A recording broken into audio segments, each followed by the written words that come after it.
So our Saturday evening gathering and regular Saturday, it's getting closer to the end of the Vasa period, and just a week left, a little over a week.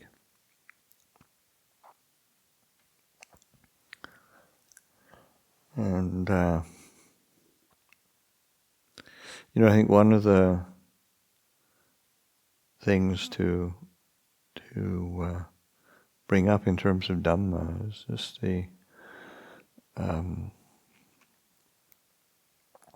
importance of reflecting on anicca, dukkha, anatta, impermanence, unsatisfactoriness, not self.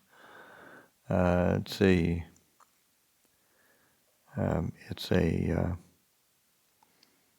really a core teaching, particularly in all of the Buddhist traditions and lineages. It's universal characteristics, but in particular in the Theravada, it really forms.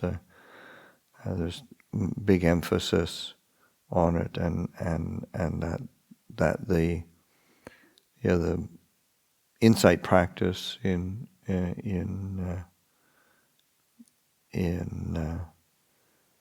our lineage is formed around that reflection, insight into impermanence, unsatisfactoriness, not self.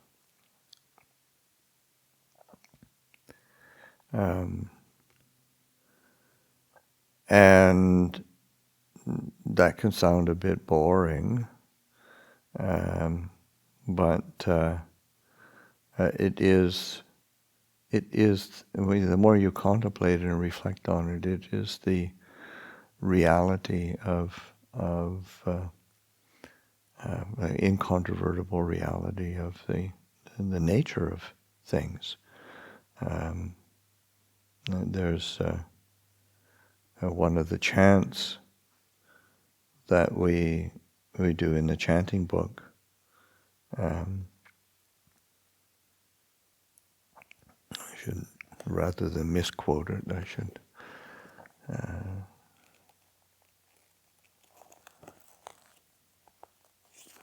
As verses on the three characteristics. Impermanent are all conditioned things. When with wisdom this is seen, one feels weary of all dukkha. This is the path to purity. Dukkha are all conditioned things. When with wisdom this is seen, one feels weary of all dukkha. This is the path to purity. There is no self in anything. When with wisdom this is seen, one feels weary of all dukkha. This is the path to purity. So it's that a kind of letting go, relinquishment, release is really based on seeing things in their true nature, and it's just feeling weary. Nibindati is the Pali in the disenchanted, weary, tired, but not out of aversion, and that's a really important. It's just this clear seeing that allows the mind to come to a place of balance and disenchantment. One is no longer enchanted with the promise that the world has of gratification, pleasure, and also disenchanted with the kind of taking umbrage with the world, getting negative and having issues with the world. It just is. There is no. There's no hook there to grab the mind, because one has seen through it, and that's the fundamental definition of vipassana, is seeing through. Vipassana is not a style of meditation or a technique of meditation. It's a fundamental insight, seeing clearly, and seeing vipassana, seeing through, having clear vision. But in order to do that, we need to contemplate and bring the mind back to reflecting on the nature of our experience and nature of our this body-mind complex, form, feeling, perception, mental formations, consciousness. What's its nature? Whether it's the external world, internal world, it's coarse or refined, near or far. It ends up, seeing it more and more clearly. It is impermanent, unsatisfactory, not self. And it's just the way it is. Trying to get more out of it or trying to diminish it in some way, it's just the way it is. It's like one of the idioms that Ajahn Chah used to use, kind of describing the world, describing experience, describing the nature of experience, whether it was exalted or whether it was crude. It was in Thai. You say, canon. It's just that much. It's only that much. Just this. So that just sort of say, whatever it is just this. It has this nature of anicca, dukkha, anatta. And it is important, though, that when one actually responds, the response that elicits it, that is elicited, is one of clarity, or is of, but it's also, the heart is warmed by it. And I think that's something that is really important, because sometimes, there are, I know, plenty of practitioners who practice sort of insight meditation and just get bored with the practice, or it gets dry, and if it's becoming dry or boring, it's not really balanced. It's tinged tainted with kind of negativity or aversion.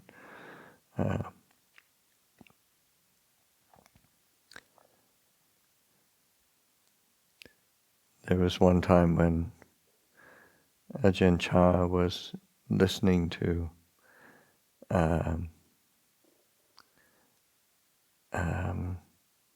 as happens at Wat Pah Pong from time to time, some special occasion or some special gathering, and there'd be Dhamma talks through the night, and he was definitely getting older, not as much fire or steam as he used to have. And he sat and listened to maybe a few hours of various Dhamma talks by different of the visiting teachers, and he got up and was heading back to his kuti. So monks go and help him out with getting his shoes sorted out and carrying his shoulder bag for him, and taking him back, and his comment, anicca dukkha anatta, anicca dukkha anatta, anicca dukkha anatta, I'm going to bed. So because it can be, how do you say, if you're just trying to pound it in forcefully, even if it's true, it requires a certain subtlety and on a certain level of kind of tenderness, because the heart, as much as we want to be free from suffering and the reality of actually letting go and seeing things clearly is usually more than our heart can stand. It's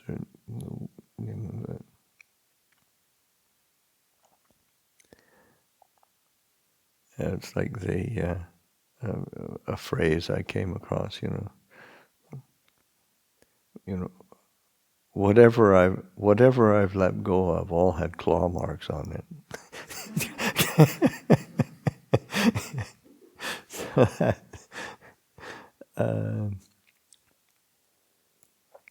we're desperately clinging. But, we have to keep reflecting, we have to keep investigating, and we have to keep kind of brightening the mind. And I think that that essence of the Buddha's insight is these truths of anicca, dukkha, anatta. And when you think of the Noble Eightfold Path, the right view, one of the aspects of right view on a transcendent level is seeing, is knowledge of dukkha. And this anicca, dukkha, anatta are not separate truths. They're different aspects of the same truth.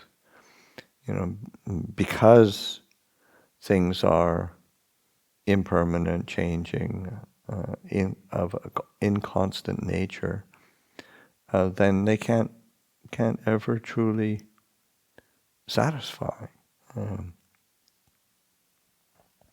One can,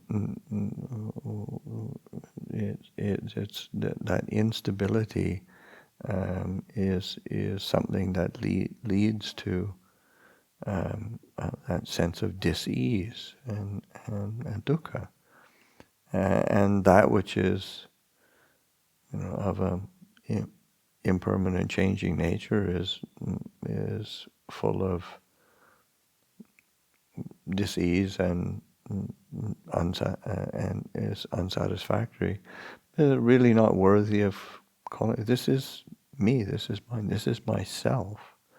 So that they're one fundamental truth, but they're different ways of looking.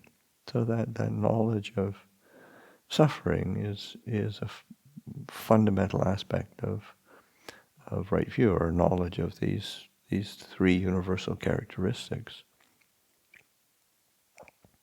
is an aspect of forming the beginning of the path. And it is interesting that the Buddha's path, Noble Eightfold Path, the classical description, as the Buddha laid it out, begins with right view. It begins with the wisdom elements, right view, right intention, and the the first factor of the of right intention is renunciation, nekkhamma, renunciation, being willing to relinquish, being willing to give up. And so that vision, recollection, clear acknowledgement of anicca, dukkha, anatta is a catalyst for that renunciation, that letting go, that willingness to let go. When we see it clearly, oh, this is impermanent, this is unsatisfactory, this is not self. Then, there is the heart is really inclines to renunciation, to relinquishing, to letting go. But also the other elements of one could make a case for the other elements of right intention, of the intention of non-ill will or of kindness, and of non-harming, compassion.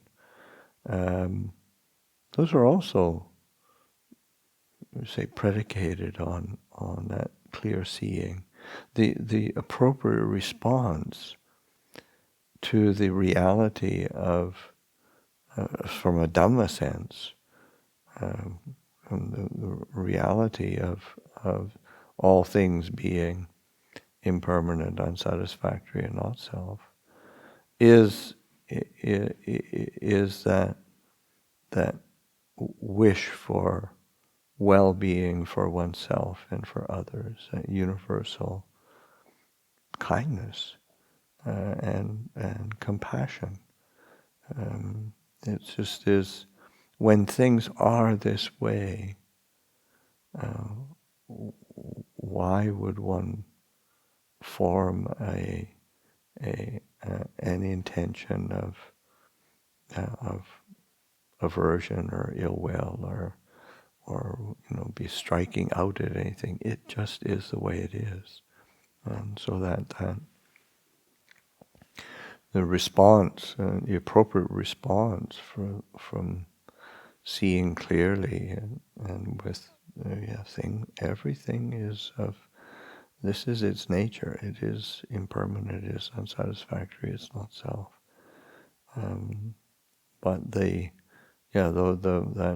response of relinquishing, of kindness, of compassion is the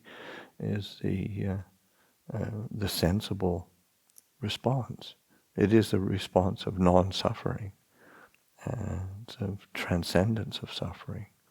And so it's that you have to sort of balance, because as I said, so often people can take that on an intellectual basis and analyze things ad infinitum. Oh, it's anicca, dukkha, anatta, anicca, and it just becomes so dry and boring. And it's not the intention. It's not the appropriate approach.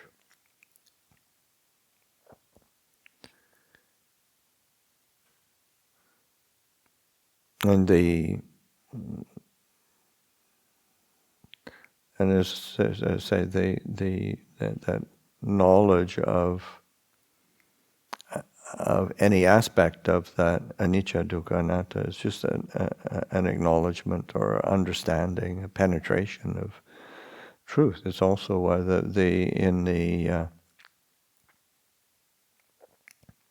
throughout the canon, whenever somebody has a liberating insight into truth, the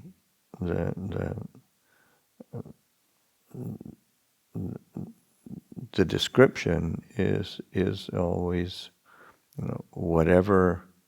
Yang kinchi samudaya dhammang sabandang nirodha dhammang. Whatever is of the nature to arise, that is of the nature to cease. And so that one sees that clearly penetrates, and it's the so it's in the Dhammacakkappavattana Sutta when the Kundanya, seeing Dhamma for the first time, entering the stream of Dhamma, and that's a natural a description of the insight that is it describes the for anybody realizing the path and fruit of stream entry. So that, or the another simile or of the is the for stream entry is also the establishing of right view. One is firmly established in right view. So that just that contemplation, reflection, whatever is of the nature to arise, that is of the nature to cease. And you think it's, on a certain level, it's just logical, acceptable, but we don't ever contemplate it deeply or allow it in deeply. So, everything's of the nature, that which is nature arises, nature ceases. And now what else can I do? What else can I get distracted by? What else can I get upset by? What else can I get confused by? And then life goes on. But that taking that reflection, investigation of anicca, dukkha, anatta, and really allowing it to penetrate the heart. It's very, how do you say, very quote unquote simple and straightforward, but that's the but it's not that easy. The natural resistance in the mind is pretty strong. So that's why we have to encourage the mind to reflect and investigate and see this nature. And there's a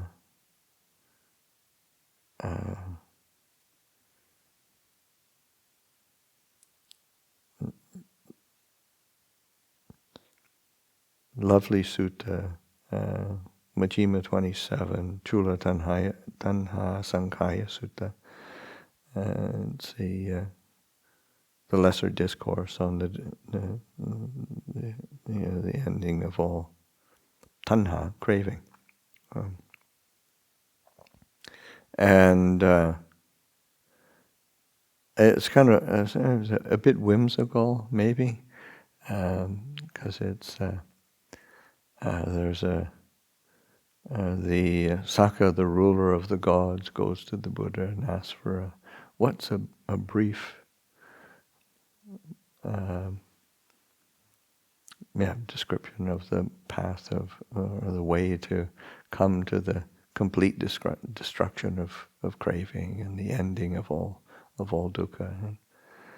And, even the Sakka, ruler of the gods, just wants the short, easy way. And the Buddha says, well, it's just seeing nothing whatsoever should be adhered to or clung to. Sabbe Dhamma Nalang Abhinive Saya. And when one sees that, one sees everything, and one penetrates everything, then one recognizes the impermanence of all things, and when with that recognition of the impermanence of all things, then there is a release, a relinquishing of clinging and craving, and dispassion,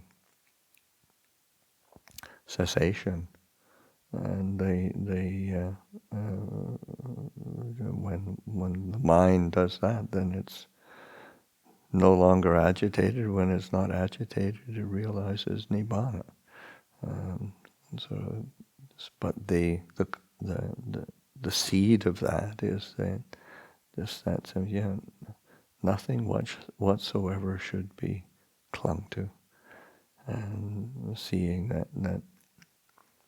And the word for clinging in this sense, abhinivesaya, is abhinivasa, is adhering, sticking to,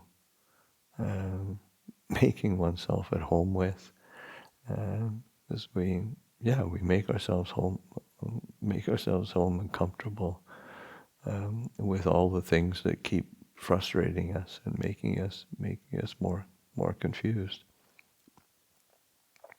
But being willing to not cling, being willing to let go, be willing to relinquish.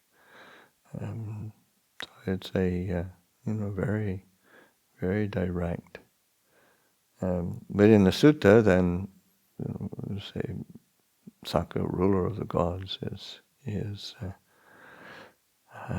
kind of he delights in the Buddha's words, and he goes back up to his heavenly abode. Moggallana has a thought. Was he really paying attention? As he goes, he follows Sakka. Sakka receives him warmly, and is immediately sort of wants to greets him, chats with him, talks with him. He wants to show off his new palace. It's showing off his new palace to Moggallana, and Moggallana says, this deity is truly living carelessly, and he uses his psychic powers to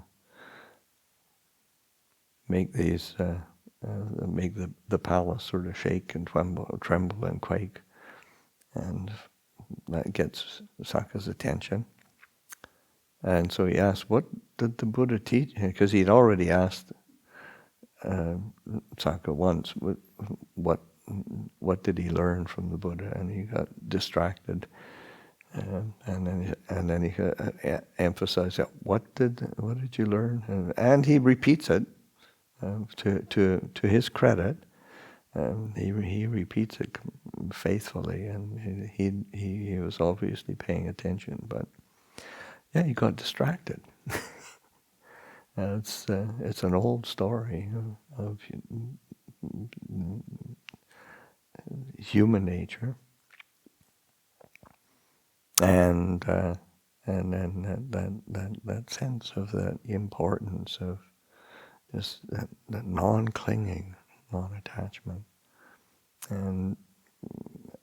but that's it. It's the catalyst is the reflection and willingness to allow that reality of anicca, dukkha, anatta, these universal characteristics to penetrate and to really go over. And again, you need to go over it and over it, reflect from various angles, but then also you have to keep the heart warm and kind of uplifted with kindness and compassion as well. You can't wield it like a club and sort of beat the mind into submission.